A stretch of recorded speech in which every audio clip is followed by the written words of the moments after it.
ربنا صل على أحمد خير المرسلين وعلى الساقي على الحوض أمير المؤمنين وعلى فاطمة الزهراء أم الأكرمين وعلى السبطين والسجاد زين العابدين وعلى الباب. بسم الله وبه نستعين والصلاة والسلام على سيدنا ومولانا وطب قلوبنا أبي القاسم محمد وعلى آل بيته الطيبين الطاهرين ومن والاهم بإحسان إلى يوم الدين. أمبال ما شريف لا تي فيلا جبا وموبلا جلين فون إسلامي كفولينو يلاك كشينا كهيننا كبركة على كوكا أني أو بلا جلين أبو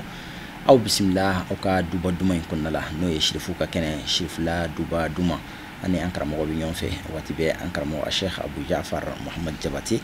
أو لا كسي أما بي كسر كسو بي شرفوك دوبا دوما برو أمينو كي أنكر مو فيه كسو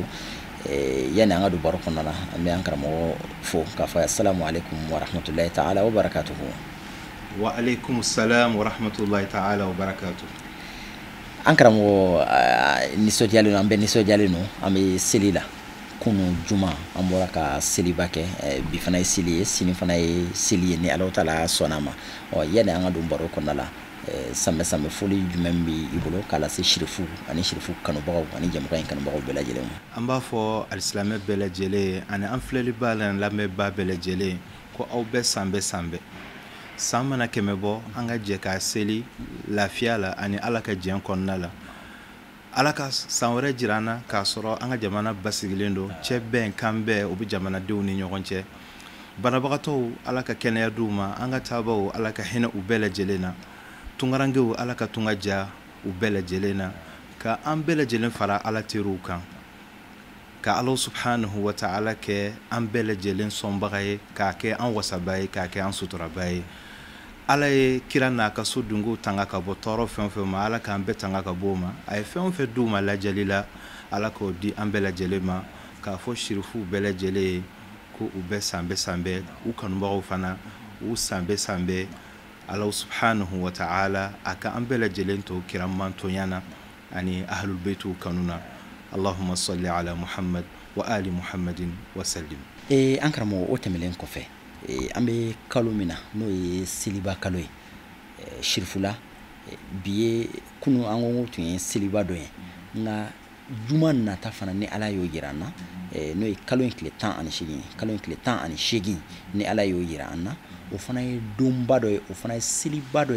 shirfula shirfu yere ba fo o silima ko siliu ka sili an o ye sili jume ani munye ale fana ka siliu ka sili siliu ka sili ويني كذاك على كرا صلى الله عليه وآله وسلم أشيران الإسلامي أي سلف مغوي كسون فمغوي كجاغ فمغوي كهيجي فمغوي كجوجنما فمغوي غو بلا جلنا على كو كاتو يكلي كنا ما أوفو كابيكم مع مدينة لسي نوي سورة المائدة لا با فورمنا يا أيها الرسول بلغ ما أنزل إليك من ربك ako alaka chiba alay chi min foye alase wa illam taf'al fama ballaghta risalata wallahu ya'simuka minan nas akuni ma chin lase abe komi ma selifo mogoye ma sunfo ma jagafo ma hijifo ma jogonyuma erefo afo kana joro kana jiranjira ne minyi dani chi ne de ila kana baye ne de kishibaye ne de wasabaye wa mami manaba ala tulu kanda ule kafiru de ule fitir walode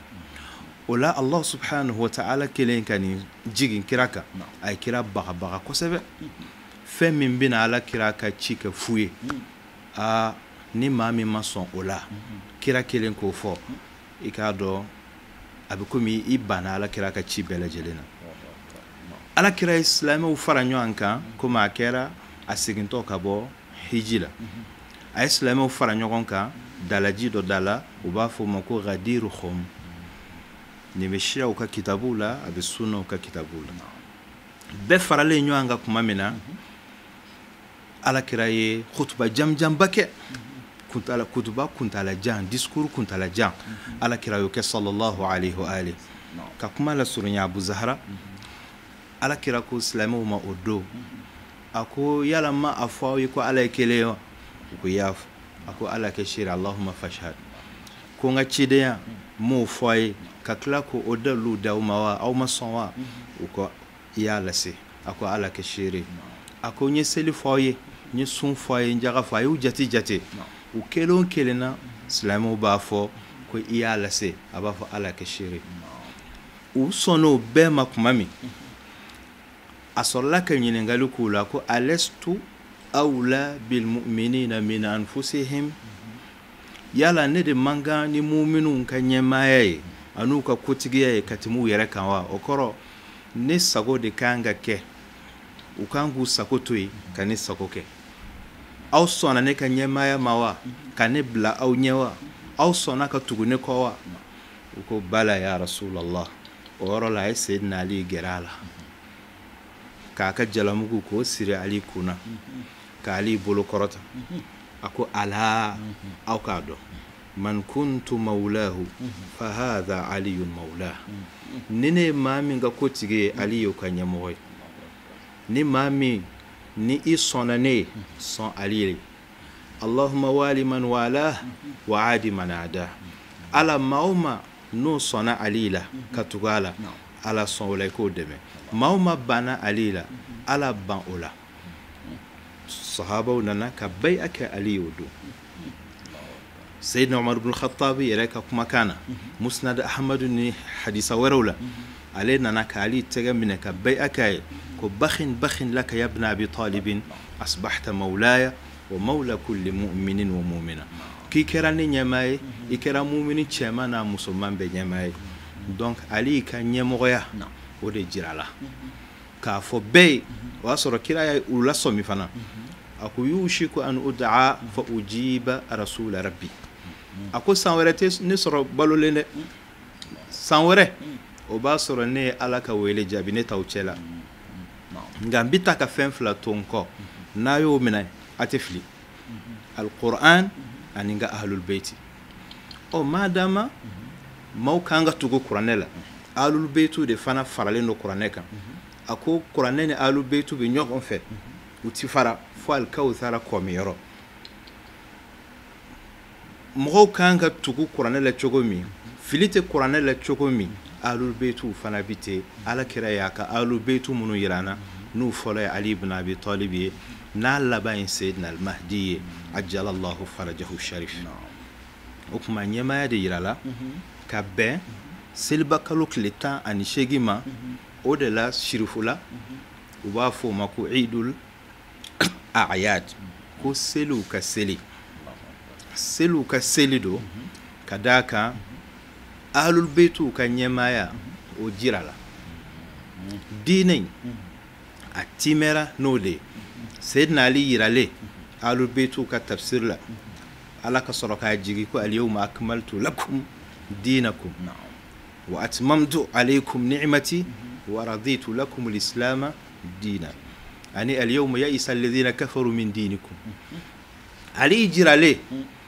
k'a fɔ ni ala kira tɛ yen ali de bɛ yen kafiru jatigɛra sabula y'a dɔn k'a fɔ min bilala kira nɔ la nin kan ka ci lase hali ni ala kira woloden tɛ yen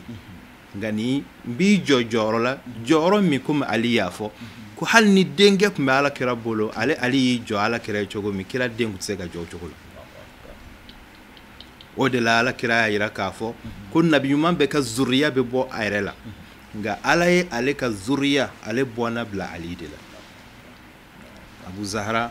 o tuma na an b'o ɲaɲaninw de fana la sirifula ala k'an bɛn sababu ali ka nin ɲɛmaya ye ka ali jira ala kira ka ali jira a kɔfɛ k'a fɔ ko ali de ɲɛma ye ale kɔfɛ an karamɔgɔ nafa jumɛn b'a la diinɛ yɛrɛ la nafa jumɛn b'a la hadamadenya diɲɛlatigɛ yɛrɛ kɔnɔna la i ye kɛlɛ o kɛlɛ diɲɛ kɔnɔ leadership ya kɛlɛ de bɛ yen kuntigiya o kɛlɛ o de bɛ diɲɛ kɔnɔ n'i ye diɲɛ busonbagaw lajɛ dɔw b'a fɛ olu de ka kɛ gendarme du monde ye n'olu ye diɲɛ bila yɔrɔ min bɛɛ ka sɔn o ma ni min ma sɔn o ma u bɛ barigon datugu o da la n'o ye ka embargo k'o kan u bɛ tɔgɔ tiɲɛ bɛɛ da o kan a bɛɛ kun ye jumɛn ye ɲɛmɔgɔya o ɲinini silamɛw fana fitinɛ min donn'u ni ɲɔgɔn cɛ a daminɛna khilafa de la imama de la jɔn ka kan ni kira jɔyɔrɔ ye wa hali bi anw yɛrɛ ka jamanaw la ani diɲɛ jamana wɛrɛw la i b'a sɔrɔ kirisiw de bɛ kuma bɛɛ la dɔ bɛ ɲɛmɔgɔya la o bɛ bɛn dɔ ma a ti bɛn dɔ ma o kuma na ninnu bɛ faama fɛ ninnu tɛ fanga fɛ alakira sallallahu alaihi wa sallam walasa manto in kana to u kunfɛ manto in kana to ka sɔrɔ sira ma yiru la a ye ali yira anta minni bimanzilati haruna min musa ko ali ne cɛ bɛ ko musa ni haruna cɛ bɛ cogo min ani don fɔlɔ min ni alakira ye bani hashim fara ɲɔgɔn kan wa anzira ashirata kala karabil kabini o don alakira bɛ ka ɲɛmɔgɔya yira o k'a fɔ ko in ka kan ka to du in de kɔnɔna la a man ka bɔ yen n'a bɔra yen o bɛna wolo kɔlɔlɔ caman de la o n'i y'a ye alakira sallallahu alaihi wa alihi ni ala ka yamaru ye a y'a fɔ ali ka bila a nɔ la ni ali tɛ yen ali bɔnnaw ka bila yen sabula ala yɛrɛ de y'a laɲini a ka alaya kɔnɔ ka olu yɔrɔ ma janya ka bɔ nɔgɔ la innama yuridu Allah liyudhhiba ankum rijsa ahlal bayt wa yutahhirakum tathira ala yɛrɛ de y'u lamɔ ni sago t'olu la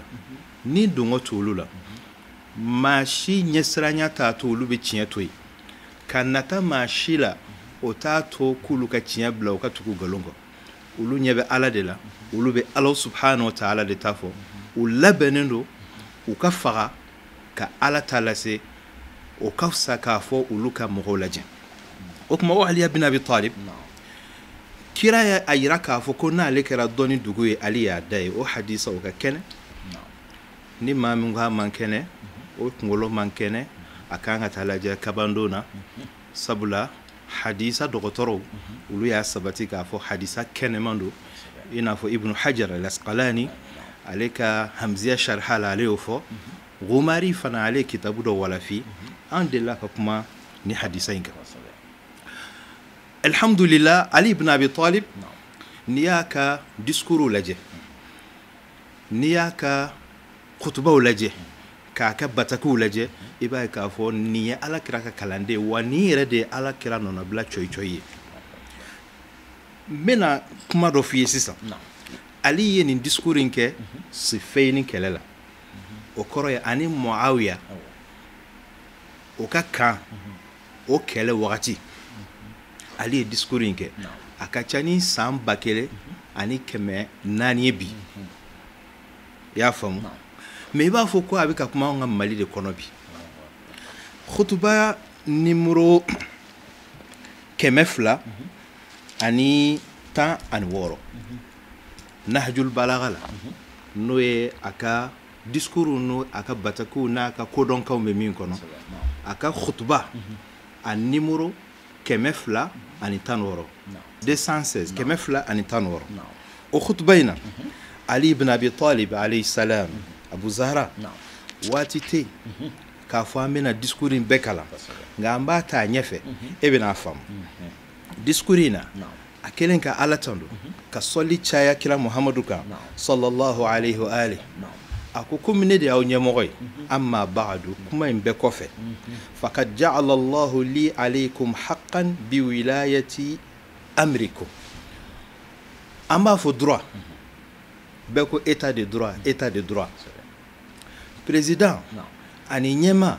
ale ka droit fana bɛ jamanadenw kan i n'a fɔ jamanadenw fana ka droit b'ale kan cogo min a ko ne bɛna tasa da fɔ aw ye ni ne y'aw ka ɲɛmɔgɔ ye fɛn dɔw bɛ yen aw kan k'o kɛ ne ye fɛn dɔw fana wajibiyalen don ne kan ne k'o k'aw ye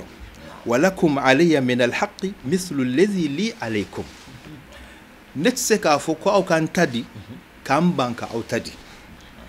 a ko falhaqu awsa'u al-ashya'i fi tawasufi wa adyaquha fi tanasufi Allahu akbar n'an ko an bɛ nin développer Abu Zahra an ti ban dɛ sabula a ye fɛn fila de fɔ alhaqu ani wajibu droit ani devoir ko mɔgɔ caman n'a b'a ka droit ɲini ni nin ka kan niyɔrɔ a ko alhaqu ko niyɔrɔ ɲini aw sa'ul ashiya fi tawasufi ko o fɛrɛlen don kosɛbɛ fɛn caman revendication ne ni nin ka kan ne ni nin ka kan ne ni nin ka kan wa adyaquha fi tanasufi e ni nin ka kan mun fana ɲininen don e fɛ e ka devoir ye jumɛn ye ni ko ale ka a ka devoir fɔ a bɛ sin ka kelen fila fɔ dɔrɔn fitini mais n'ale bɛ niyɔrɔ ɲini o ka ca o lisi ka jan mais min ɲininen don ale fɛ ko o man ca a ko la yajri li ahadin illa jara ale ko a k'a dɔn ni ko droit tɛ di ma fo a ka boli ka fana la yajri li ahadin illa jara ale wa la yajri alayhi illa jara lahu wa ni droit boli ka fana droit bɛ ye fana nin bɛɛ lajɛlen mako bɛ wala droit ni devoir do a ko o kɔfɛ kuma in ka jan a ko Allah subhanahu wa ta'ala de ye kow tila n'a ka ladiriya ye a y'a latigɛ ne ka k'aw ɲɛmɔgɔ ye aw ka kɛ ne ka maradenw ye o t'a yira k'a fɔ dɔ ka fisa ni dɔ ye o ye Allah subhanahu wa ta'ala a ka kow tila cogo ye nka a ye fɛn dɔ ɲini ne fɛ ne k'o di aw ma ka fɛn dɔw fana ɲini aw fɛ aw k'o kɛ ne ye u gulonnen don ɲɔgɔn na u gulonnen don ɲɔgɔn na faja'alaha tatakafa'u fi wujuhiha u bɛ taa ni ɲɔgɔn ye de yujibu ba'duha ba'da dɔ bɛ wolo dɔ la dɔ bɛ dɔ wele wala yustawjabu ba'duha illa bi ba'din dɔ tɛ se ka kɛ fo dɔ fana ka kɛ kuma in don ni maa min y'i hakili t'a fɛ k'a n'anw ka jamana ko lajɛ i b'a ye a bɛ taa ni ɲɔgɔn ye a ko wa a'zam maftarada Allahu subhanahu min tilka al-huquq ko ala ye droit minnu wajibiya fɔlɔ fɔlɔ ko haqqul wali ala ra'iyya wa haqqur ra'iyyati ala al-wali ɲɛma o niyɔrɔ min bɛ maradenw bolo ani maradenw fana ka droit min fana bɛ ɲɛma fana bolo a bɛɛ ye ala ka farida de bɛɛ kan k'i jɔ i jɔyɔrɔ la faja'alaha nizaman li ulfatihim o tuma na droit in dɛ ani système ani régime constitution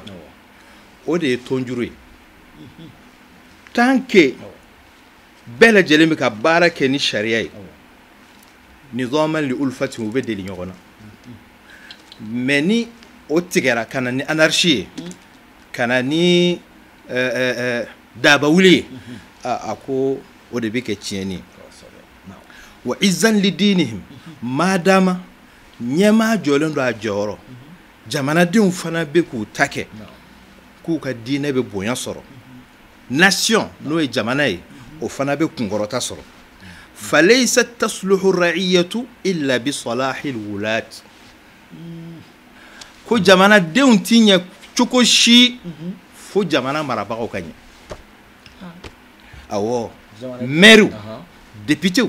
ministre président n'olu ma ɲɛ jamanadenw ti ɲɛ ani alimamu an k'o fana fɔ ani karamɔgɔw n'olu ma ɲɛ jamanadenw tɛ ɲɛ wala tasluhu alwulatu illa bi istiqamati ra'iyati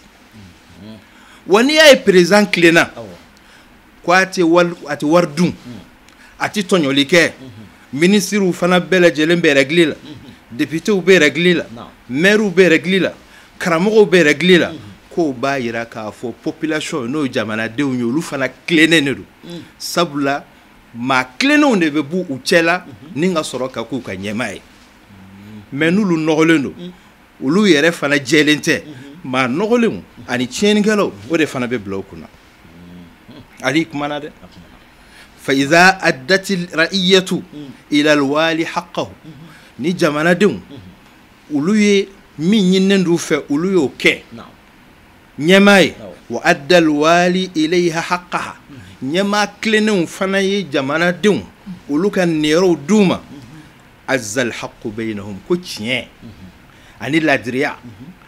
o bɛ bonya sɔrɔ o bɛ sira sɔrɔ wa qamat manahiju din diinɛ fana i b'a o bɛ yiriwa hadamadenya ani hadamadenw olu ka nafaw anu ka mako ɲɛfɛnw i b'a bɛɛ bɛ bila nɔ la kalan bɛ kɛ ka ɲɛ siraw bɛ bɔ ka ɲɛ yelenw bɛ sɔrɔ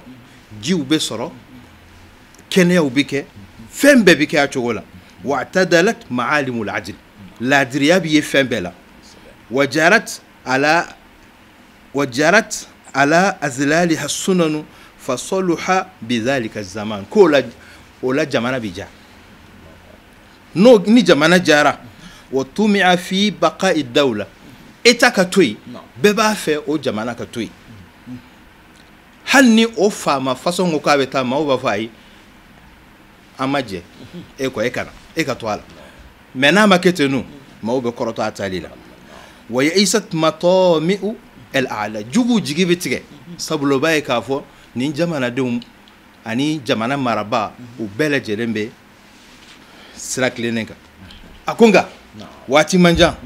a bɛna mɔnɛ don an na wa idha ghalabati ra'iyatu waliyaha ko ni jamanadenw n'olu fanga bonyana fo olu ye se sɔrɔ u marabaga kan ɲɛmaa kan wa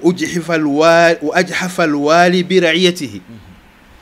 n'o ma bɛn jamana ɲɛmɔgɔ ma n'ale fana ye tɔɲɔli bolo da k'a ɲɛsin jamanadenw ma k'a b'a yɛrɛ sago kɛ yen nɔ de sa ikhtalafat hunalika alkalim kumaw bɛ fɔ ɲɔgɔn kɔ sigi ka fɔ o bɛ gɛlɛya wa zaharat ma'alimul jawr tɔɲɔli o bɛ ye wa kathura lidghalu fi din diinɛ yɛrɛ fana bɛ tiɲɛ o kuma sabula diinɛ bɛ kɛ diya ye dɔw bolo ka kɛ bitigi ye dɔw bolo olu fana ka se k'u ka ambition ani u ni dɔngɔw ani u ka diɲɛ ni ka se k'o sɔrɔ wa turikat mahaju sunan fa umila bil hawa wa utilat al ahkam wa kathurat ilal an nufus fala yustawhashu li azim haqqin util ولا لعظيم باطل فعل فهنالك تذل الأبرار وتعز الأشرار وتعظم تبعات الله عند العباد عليكم بالتناصر في ذلك أكونو دون كرا أبو زهرة عرب كان شارع كونو كرا كوتشي يبتونو هنا وبيبان كم ما نون دبنا سانفه ما باو بيجي ola mauka hake ani mauka nyama obi soro ka wuli o jamana nofe ambala de la kankish Abu Zahra ye ali ka kuma ne fitini ne atobe nga ni mause kina kitabu ima an wa ali ka nahjul balagha a discours kemefla anita anworo 216 ubina kuma into soro konnala ni nen korotara hakli be shoro yoroso an karamɔgɔ an ka waati korona nka dakurunya fila la kira somɔgɔw yɛrɛ u kanu ani tugu ɲɔgɔnyali yala nafa jumɛn bɛ a la ni maa o maa tugura alu bɛ tugu i bɛ kunnaja don kitabu min filɛ n kɔrɔ kuma la surena el hajju a bɛ kuma hiji kan a n'a fusamantiya maa min sɛbɛn ni shirifu de alawil maliki a sigilen hunu makka a ka zawiya bɛ hali bi urusaifa nin kitabu in na a bɛ kuma imam Hussein duwawu min kɛ arafa la ani Zainul Abidina ka duwawu arafa ani ahlul beitu be duwawu min kɛ arafa su o bɛɛ b'a kɔnɔ nga a bɛ jamana min na o t'a bila a k'a fɔ a y'a bɔ kitabu min na a kɔni b'a fɔ Zainul Abidina ka duwawu don Hussein ka duwawu don mais a y'a bɔ kitabu jumɛn na a tɛ se k'o fɔ o ye Shiaw ka kitabu de o kɔrɔ ye k'a fɔ ahlul beitu kanuni o ye karajago ɲumanba ye o ye marchandise ɲumanba ye o ye capitale ba de ye maa bolo maa min ni i ye u kanu sɔrɔ ka d'a kan u ka kodɔnkanw bɛ yen ani u ka duwawu jɔn ni ala cɛ bɛ ɲɛ cogo o cogo o b'o kɔnɔ komi i y'a fɔ waati surunyana an bɛ hadisa kelen fɔ ahlul beitu u kanuni na a nafa dɔ ye jumɛn ye kitabu dɔ bɛ yen ko usudul ghaba a bɛ kuma sahabaw ka ko kan sahaba dɔ bɛ yen ko Abdurrahman bun Safwan ale ko ale ye hijira kɛ ka taa alakira ma a taara alakira sɔrɔ Madina fa bayahu ala islam a ye bɛya kɛ kira y'i bolo jɔ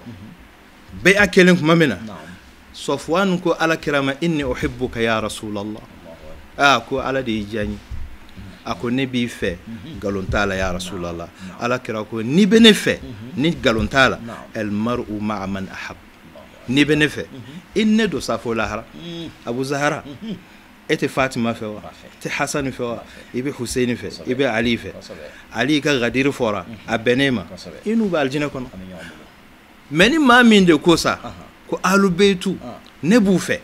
mais e t'a fɛ u tanuli kan ka fɔ e t'a fɛ u tɔgɔ ka fɔ o tuma na i ka da la k'a fɔ e bɛ ka kanu min fɔ o tɛ tiɲɛ ye min b'o jira an na e ka alakira sallallahu alayhi wa alihi wa sallam a ka so dungow u ka kumakan dɔ lamɛn o kan n'o ye el imam el baqir alayhi salam ale ka kumakan b'o kan ani imam sadiq o ye kumakan jumɛn ye ko ni maa o maa ni i ye olu kanu ni ka sɔrɔ ka tugu olu la k'i ka da la k'a fɔ o kanu a n'o tuguɲɔgɔnyali o b'i nafa diɲɛ na a b'i nafa lahara ittiba'u ahlil bayt a nafa filɛ nin ye a ko afdalu ma yataqarrabu bihi al-ibadu ila Allah ta'ala jɔn b'u gɛrɛ ala la ni fɛn min ye n'o ka di ala ye ka tugu ala la kira la ani ala kira somɔgɔw ni ka tugu olu la imam sadiq sɔrɔla k'a tugu a la a ko wallahi la yuti'u Allah abdun abadan illa adkhala Allah alayhi fi ta'atihi ittiba'ana ko maa o maa n'a bɛ ala fɛ sɛbɛ sɛbɛ yɛrɛ la ni ala ye mɔgɔ o mɔgɔ kanu ko ala bɛ ala kira diya i ye n'ala ye ala kira diya i ye a bɛ ahlul beitu fana diya i ye n'a y'olu diya i ye i bɛ tugu o la la wallahi la yattabi'una abdun abadan illa ahabbahu Allah wa maa o maa n'i tugura ahlul beitu ka k'u ka shiya ye sɛbɛ sɛbɛ yɛrɛ la ko fo ala k'i kanu la wallahi la yadau ahadun ittiba'ana abadan illa abghadana ko maa o maa n'a fɔra ni ahlul beitu ka sira ye n'i banna ka tugu o kɔ ko fo i k'u kɔniya sabula maa min m'u fɛ n'o ye ahlul beitu n'o ye shiyaw ye e b'olu kɔniya ko n'i y'olu kɔniya dɔrɔn i ye ahlul beitu kɔniya ni ahlul beitu kɔniya o tuma na Allah subhanahu wa ta'ala a b'o tigi kunnagoya a ko wa man mata asiyan lillahi akhzahu Allah wa akabbahu Allah ala wajhihi fi an-nar Allah subhanahu wa ta'ala a b'a tigi lebu diɲɛ na ni ka tila k'a jeni lahara ala k'an kisi ahlul beitu u kɔniyali ma ani u juguyali ma ala k'an k'u fɛ ala k'an kun n'u cɛ la u hɔrɔma kama ala ka an si tɛmɛ san wɛrɛ t'a la u hɔrɔma kama ala ka fitinɛ b'an ka jamana kɔnɔ u hɔrɔma kama politique mɔgɔ ala k'u kanbɛ diinɛ mɔgɔ ala k'u kanbɛ société civile ala k'u kanbɛ ka ala deli subhanahu wa ta'ala an ka jagokɛlaw ala k'u ka jago yiriwa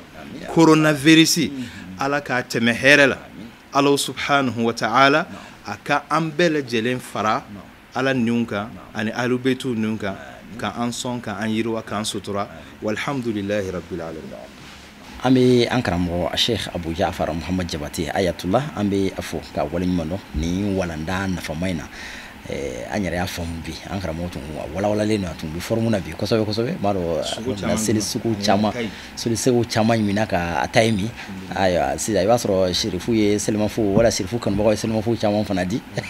ayiwa inshallah an bɛ dugawu kɛ a ye ka tila ka dugawu ɲini a fɛ an bɛ Alahu Taala deli kumakan nafama minnu bɔra ka fɔ ala ka kɛ an bɛɛ lajɛlen nafalan ye gadir min fɔra n'o bɛ an filɛ seliba kalo min na a tile 18 ni ma fili sibiri nata don bi kunɲɔgɔn an bɛ Alahu Taala de ala k'a yira an na hɛrɛ la ni ala y'a yira na fana ka alabato ni duwawu k'a kɔnɔ an ka jija duwawu caman na ni baara ɲumanw kɛli la a don na ka d'a kan duwawu jaabi don don ɲuman don an ka hadiyaw kɛ sirifu ye a don ka sirifu tare ka sirifu fo a don k'u tare a don sirifu ka seliba dɔ don an bɛ an karamɔgɔ fo ka waleɲumandɔn ka duwawu k'a ye ka duwawu ɲini a fɛ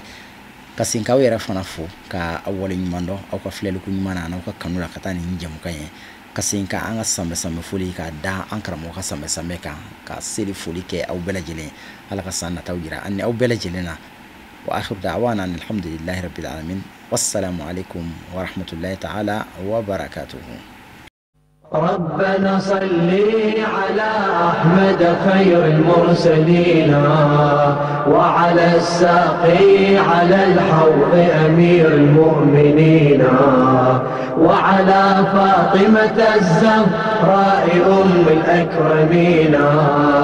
وعلى السبطين والسجاد زين العابدين